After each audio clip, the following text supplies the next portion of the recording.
સૌરાષ્ટ્રના અનેક પંથકમાં રવિવારથી મેઘરાજાની ફરી મહેર જોવા મળી રહી છે। ત્યારે ઉપલેટાના ગ્રામ્ય વિસ્તારોમાં મેઘરાજાએ તોફાની બેટિંગ કરી હતી। ઉપલેટાના મજેઠી, લાઠ, ભીમોરા, કુટેજ સહિતના ગ્રામ્ય વિસ્તારમાં ભારેથી અતિ ભારે વરસાદ ખાબક્યો હતો। લાઠ ગામમાં સવારના 7 વાગ્યાથી શરૂ થયેલો વરસાદ લગભગ 12 ઇંચ જેટલો પડ્યો હોય તેવો દાવો ગ્રામ્યજનો દ્વારા કરવામાં આવી રહ્યો છે। જો કે ભારે વરસાદની સ્થિતિને પગલે લાઠ ગામમાં જવાનો કોઝવે પાણીમાં ગરકાવ થઈ ગયો હતો। અતિ ભારે વરસાદ વરસવાને કારણે ઠેર ઠેર નદીઓ જોવા મળી હતી।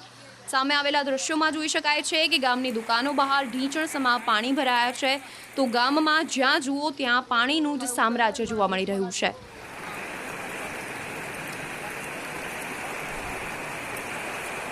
તમે જોઈ શકો છો અમારે દેશા જોઈ લો અત્યારે હાલી તકમાં આપણે દેશા જોવો કેટલું પાણી છે, તબાહી મચાવી છે। અને અમારી હાલની તકમાં અટાણે ખેડૂતના ખેતરોમાં 4-4 ફૂટ પાણી ભર્યા છે। અમારું બધું નિષ્ફળ ગયું છે। સુખવર ખાતર બિયારણ તાત્કાલિક સર્વે કરો। અમારા ગામના ગ્રામ સેવકે બચારા કાલીન પંપથી ખેતરોમાં તપાસ કરી હતી, કોઈ બીજો અધિકારી નથી આવ્યો બરોબર। એટલે મારી સરકારને નમ્ર વિનંતી છે કે તાત્કાલિક આવી સર્વે કરો, કારણ કે અત્યારે મજૂર વર્ગના ઘરની અંદર અનાજ નથી। 5 દી થયા એમને અખંડ વરસાદ પડે, બચારા મજૂરી મળી નથી મજૂર માણસને। રાજકોટ જિલ્લાની વાત કરીએ, રાજકોટ જિલ્લાનું સવારથી જ મેઘરાજાએ જે જમાવટ કે તેને લઈને વાત કરીએ ધોરાજીની, ધોરાજી પંથકના અંદરમાં સવારથી વહેલી સવારથી ધોધમાર વરસાદ વરસી રહ્યો છે। આ પોસ્ટ ઓફિસના દ્રશ્ય આપને બતાવી રહ્યો છું કે દ્રશ્યોમાં જોઈ શકો છો કે પાણી કેવી રીતે વહી રહ્યો છે। ધોરાજીના રસ્તા છે તે પાણી થઈ ગયા, વાહન ચાલકોને લાઇટ પાડવાની બી ફરજ પડી રહી છે। જે રીતે વરસાદ વરસી રહ્યો તેને લઈને વાત કરીએ જેતપુર, સવારથી જેતપુર, ઉપલેટા અને લાઠ, કુંડેજ ત્યાં ધોધમાર વરસાદ વરસ્યો તેને લઈને તે કોઝવે છે તો કોઝવે પાણીના અંદરમાં ગરકાવ કે લાટના થઈ ગયા છે। લાટના અંદરમાં 8 ઇંચ જેવો વરસાદ થયો હતો।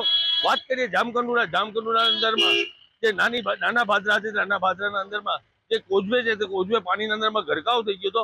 જે રીતે ધોરાજીના અંદરમાં વરસાદ વરસી રહ્યો છે, ધોધમાર વરસાદ, તેને લીધે ધોરાજીના રસ્તાઓ છે તે પાણી થઈ ગયા। નીચાણવાળા વિસ્તારો છે ત્યાં પાણી ભરાઈ ગયા। હમણાં બગાલી, ગુજરાતી, ધોરાજી। દેવભૂમિ દ્વારકા જિલ્લાના કલ્યાણપુરના માલેતા ગામમાં વાદળ ફાટ્યું હોય તેવા દ્રશ્યો સર્જાયા છે।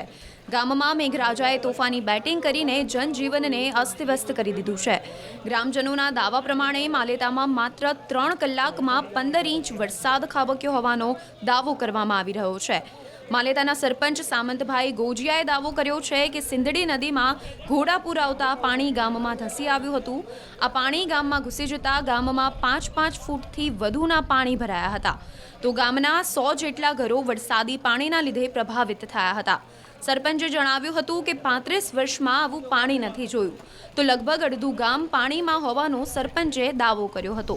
માલેતા ગામના વરસાદ શરૂ થયાના અને ત્યારબાદ નદી ગામમાં ઘૂસી આવ્યાના દ્રશ્યો સામે આવ્યા છે, જેમાં જોઈ શકાય છે કે ગામમાં જળબંબાકારની સ્થિતિ છે અને ગ્રામજનો છાતીસમા પાણીમાંથી પસાર થઈ રહ્યા છે। ફરી એકવાર મેઘરાજાએ જે છે તે કલ્યાણપુરને ગમડેલું છે અને ખાસ કરીને કલ્યાણપુરથી જે આ કલ્યાણપુર તરફનો આ જે માર્ગ જે છે તે આ ભાટિયા તરફ જવાનો આ માર્ગ છે, પરંતુ એ ક્યાંક ને ક્યાંક આપ જે જોઈ શકો છો એ ટ્રક આવી રહ્યો છે અને કેવો ધસમસતો પ્રવાહ જે છે તે વહી રહ્યો છે। એટલે કહી શકાય કે આ કેવા પ્રકારની સ્થિતિનું જે છે તે નિર્માણ થયું છે। જે ધોધમાર વરસાદ વરસ્યો છે અને તેના કારણે ક્યાંક ને ક્યાંક જે છે ભાટિયા તરફ જવાનો જે સંપર્ક જે છે તે ક્યાંક ને ક્યાંક તૂટી ગયો હોય તેવા દ્રશ્યો જોવા મળી રહ્યા છે, કારણ કે મોટી સંખ્યામાં લોકો જે છે તે અહીંયા ફસાઈ ચૂક્યા છે। તેઓ પાટિયા તેઓએ જવું છે પરંતુ તેઓ જઈ શકતા નથી। એટલે કે આ જે છે જળ પ્રલય કહી શકાય એવા દ્રશ્યો અત્યારે અહીંયા જોવા મળી રહ્યા છે। અને હું એ સીધા દ્રશ્ય આપને બતાવવાનો પ્રયાસ કરીશ। આપ જે આ સીધા દ્રશ્યો કે એક ભાઈ જે છે તે પોતે એ વહેણમાં જે છે તેઓ કેટલે તેમના ઘૂંટણ સુધી પાણી ભરાયા છે। એટલે કે આ જે મેઇન હાઈવે છે અને એ હાઈવે પર ઘૂંટણ સુધી પાણી ભરાયા છે। એટલે કે આ પ્રકારની સ્થિતિનું નિર્માણ અહીંયા ભાટિયા તરફ જવાનો માર્ગ જે છે ત્યાં જોવા મળી રહ્યો છે। એટલે કે ક્યાંક ને ક્યાંક આ ભાટિયા તરફ જવાનો સંપર્ક કપાયો છે અને લોકો જે છે અહીંયા રાહદારીઓ જે છે તેઓ મુશ્કેલીમાં છે। કેટલાક લોકો છે તેઓ પાસેથી આપણે જાણીશું કે તેઓ આ જે પાણી જે ભરાયા છે અને તે ક્યાંક ને ક્યાંક જે છે તેઓ માટે મુશ્કેલી રૂપ આજે પાણી જે છે અહીંયા જોવા મળી રહ્યું છે। આ ભાઈ જે છે તેઓ પાસેથી જાણીશું આ જે ભાટિયા તરફ જવાનો જે માર્ગ જે છે કેટલા સમયથી વરસાદ વરસી રહ્યો છે ને આ પાણી ભરાયું છે? ભાઈ ત્રણ કલાકથી અહીંયા ઊભો હો. વરસાદ ચાલુ છે, 3 કલાકથી ઊભો છો. હવે આમાં નીકળવું એક તો ઘરમાં લોટે નથી બકાલો. છોકરા જો એ અટાણે ઘરમાં બેઠા છે. તમે કયા ગામમાં? ભોગાત ભાટિયા આવી ગયો. આ ભાટિયા તરફ કોઈને જવું હોય તો એ જઈ શકે ખરા? નહીં જઈ શકે, કોઈ નહીં જઈ શકે. અહીંયા પાણી આગળ પાણી જ આવે. તો આ સ્થિતિ જે અત્યારે આ જે હાઈવે પરની જે છે, આ હાઈવે જે છે ભોગાતથી જે છે ભાટિયા તરફ અને ભાટિયાથી આગળ કલ્યાણપુર તરફ જવાય, પરંતુ આ જે ભોગાત ગામ તરફના જે હાઈવે પર જે આ પ્રકારના પાણી ફરી વળ્યા છે અને જે ધસમસતો પ્રવાહ જે આવી રહ્યો છે, ખૂબ જ તીવ્ર પ્રવાહ છે અને તેના કારણે ક્યાંક ને ક્યાંક રસ્તા ઉપર 5-5 ફૂટ જેટલા પાણી ભરાયા છે અને રાહદારીઓ, વાહન ચાલકો, તમામ લોકો જે છે તે મુશ્કેલીમાં મુકાયા છે. કેમેરામેન હિરેન શાહ સાથે સંજય ટાંક, ન્યૂઝ 18 ગુજરાતી, ભોગાત ગામ, દ્વારકા. દેવભૂમિ દ્વારકા જિલ્લાના કલ્યાણપુર તાલુકામાં વહેલી સવારથી અત્યાર સુધીમાં મેઘરાજાએ તોફાની બેટિંગ શરૂ કરી હતી. આપ સીધા દ્રશ્યો જોઈ શકો છો. કલ્યાણપુર તાલુકાના ટંકારિયા સહિતના ગ્રામ્ય વિસ્તાર છે, તે ગ્રામ્ય વિસ્તારમાં ભારે વરસાદના કારણે જળબંબાકાર જેવી સ્થિતિ છે. ગ્રામ્ય વિસ્તારના ખેતરો સંપૂર્ણપણે પાણીમાં ગરકાવ થઈ ચૂક્યા છે. કલ્યાણપુર તાલુકામાં વહેલી સવારથી અત્યાર સુધીમાં 11 ઇંચ કરતાં વધુ વરસાદ ખાબકતા ચારો તરફ જળબંબાકાર જેવી સ્થિતિ છે. ભારે વરસાદના કારણે હાલ જનજીવન પણ પ્રભાવિત થયું છે. કલ્યાણપુર તાલુકાના ટંકારિયા, કલ્યાણપુર, રાવલ સહિતના ગ્રામ્ય વિસ્તારમાં લોકોના ઘરો સુધી પણ પાણી ઘૂસી ચૂક્યા છે. ભારે વરસાદના કારણે કલ્યાણપુરમાં હાલ જનજીવન પ્રભાવિત થયું છે. મુકુંદ મોકરિયા, ન્યૂઝ 18 ગુજરાતી, દેવભૂમિ દ્વારકા.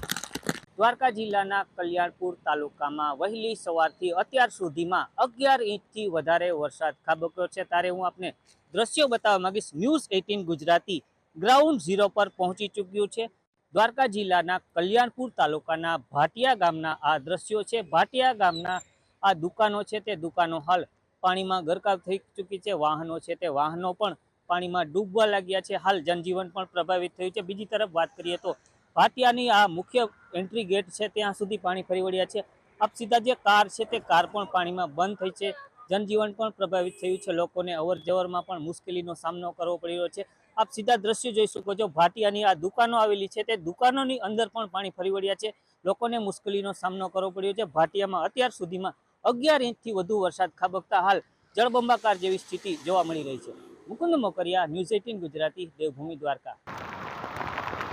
મેઘરાજાએ જાણે ગીર સોમનાથ જિલ્લાને ગમરોળવાનું મન બનાવી લીધું હોય તેવું લાગી રહ્યું છે, કારણ કે ગીર સોમનાથ જિલ્લાની અંદર છેલ્લા 5 દિવસથી અલગ અલગ જગ્યાઓમાં ધોધમાર વરસાદ છે તે વરસી રહ્યો છે. ત્યારે આજે ફરી એક વખત ગીર સોમનાથ જિલ્લાના ગીરગઢડા અને કોડીનાર પંથકની અંદર ધોધમાર વરસાદ છે તે વરસી રહ્યો છે. ખાસ કરીને ગીરગઢડા પંથકની અંદર વહેલી સવારથી અત્યાર સુધીમાં 4 થી 5 ઇંચ જેટલો વરસાદ છે તે નોંધાયો છે. તો સાથે સાથે કોડીનારમાં પણ 2 થી વધુ ઇંચ જેટલો વરસાદ છે તે નોંધાયો છે.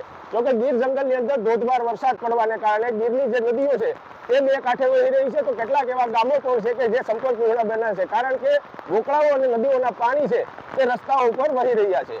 દિનેશ સોલંકી, ન્યૂઝ 18 ગુજરાતી, ગીર સોમનાથ. જામનગર શહેરનો રાજાશાહી વખતનો રણજીત સાગર ડેમ છે તે છલકાયો છે. ઉપરવાસમાં ભારે વરસાદ આવ્યો હતો, જેને લઈને જળ સપાટી છે તે વધતા રણજીત સાગર ડેમના મનમોહક દ્રશ્ય સામે આવી રહ્યા છે. જે પ્રકારના દ્રશ્ય આપ જોઈ રહ્યા છો, આ જે રણજીત સાગર ડેમ છે તે રાજાશાહી વખતના જામ દિગ્વિજયસિંહે બંધાવ્યો હતો. 1934 થી 1939ના સમયગાળામાં બંધાવેલો આ ડેમ માત્ર 20 લાખના ખર્ચે બન્યો હતો. બેનમૂન કલા કારીગરીનો ઉત્તમ નમૂનો છે.